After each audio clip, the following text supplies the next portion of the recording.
Bismillahirrahmanirrahim. Assalamualaikum warahmatullahi wabarakatuh. Salam, Om Swastiastu, Namo Buddhaya, salam kebajikan, salam sejahtera bagi kita semua. Di sini saya akan menyampaikan tips and tricks lulus seleksi substansi beasiswa LPDP tujuan luar negeri. Hello Scholarship Hunter. In this occasion, I would like to introduce myself. My name is Susilo. I'm originally from Dita Regency.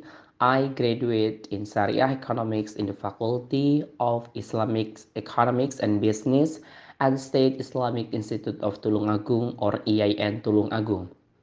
Saya merupakan awardee beasiswa LPDP luar negeri prasejahtera dengan tujuan kampus di Durham University in majoring Master in Economics UK.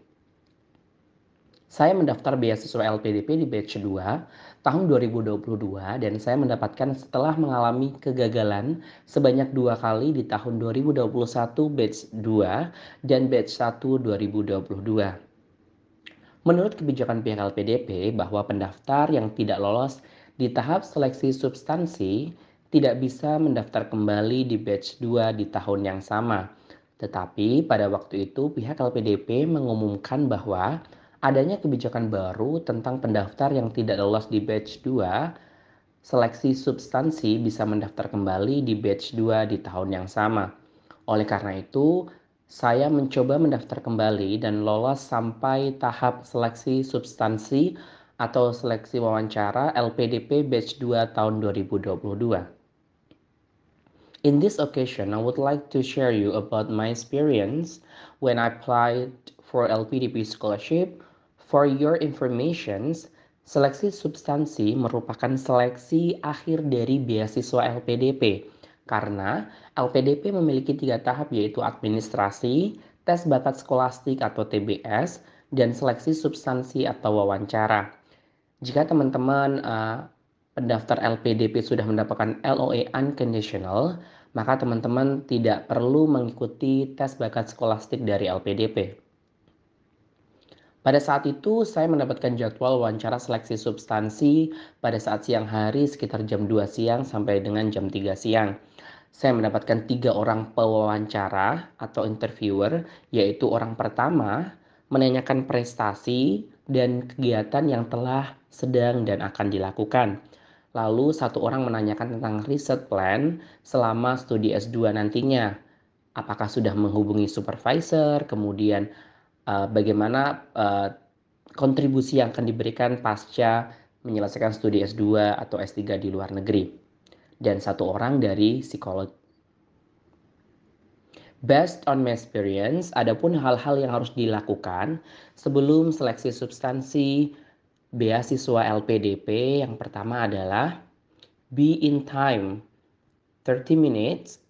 Teman-teman sudah harus datang sebelum jadwal wawancara dilakukan, baik offline maupun online. Pada saat itu saya mendapatkan seleksi substansi by Zoom meeting ataupun online interview dengan pihak LPDP. Yang kedua, research the scholarship. Jadi teman-teman harus tahu kira-kira LPDP ini yang dicari kandidatnya seperti apa. Apakah kita sevisi, semisi dan sevisi dengan LPDP dan apa yang akan kita kontribusikan pasca studi S2 di luar negeri. Ketiga, review your applications. Teman-teman harus mencari mentor ataupun orang yang bisa proofread isi teman-teman. Dan teman-teman harus membaca kembali apakah isi teman-teman ini bisa disampaikan ataupun kuat untuk bisa menjadi alasan kenapa teman-teman harus melanjutkan studi S2 atau S3 di luar negeri. Yang ketiga adalah think of potential interview questions. In this case, teman-teman bisa membuat daftar pertanyaan yang mungkin kira-kira akan keluar pada saat sesi wawancara dengan pihak LPDP. Jadi teman-teman harus punya shortlist ataupun daftar pertanyaan yang kemungkinan akan ditanyakan oleh interviewer di LPDP. Kemudian yang kelima, practice the interview. It means teman-teman bisa mencari orang yang bisa membantu untuk melakukan simulasi wawancara. Bagaimana melakukan wawancara dengan baik dan benar pada saat interview beasiswa dengan LPDP.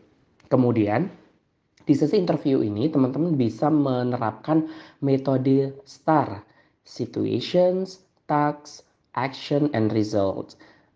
Ini teman-teman bisa juga lakukan. Uh, Situation maksudnya apa ini teman-teman? Itu teman-teman bisa memberikan contoh atau pengalaman teman-teman pada saat di bangku S1 ataupun mengikuti beberapa organisasi. Kemudian task, apa sih tugas teman-teman di situ, kemudian dijabarkan ataupun diterangkan pada saat interview. Kemudian yang ketiga adalah actions, tindakan apa nih yang dilakukan teman-teman di sini ketika menghadapi suatu permasalahan ataupun tugas yang telah diberikan.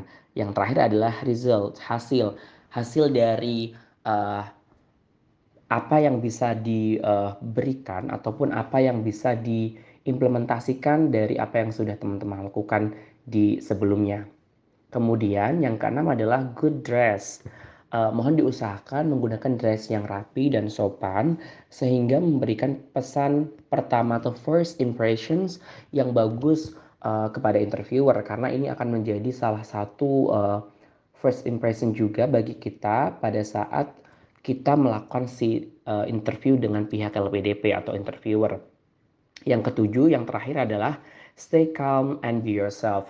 Jadi teman-teman cobalah untuk menjadi diri teman-teman, karena memang uh, pihak LPDP ini tidak mencari orang yang tidak memberikan sesuatu yang benar-benar apa yang dimiliki teman-teman. Jadi to be yourself, jangan menjadi diri orang lain, jangan menjadi si A, si B, si C, bahkan si Z, karena LPDP akan mencari orang-orang yang memiliki kontribusi dan tujuan yang kuat kenapa mereka harus dibiayai dan kenapa mereka harus melanjutkan studi S2 dan S3 di luar negeri. Mungkin itu teman-teman yang bisa saya share di podcast kali ini, mungkin bisa bermanfaat bagi teman-teman. Remember, the scholarship interview is an opportunity to showcase your strengths, goals, and achievement. I just want to say good luck for you, uh, and don't stop to try again if you will be failed. Thank you.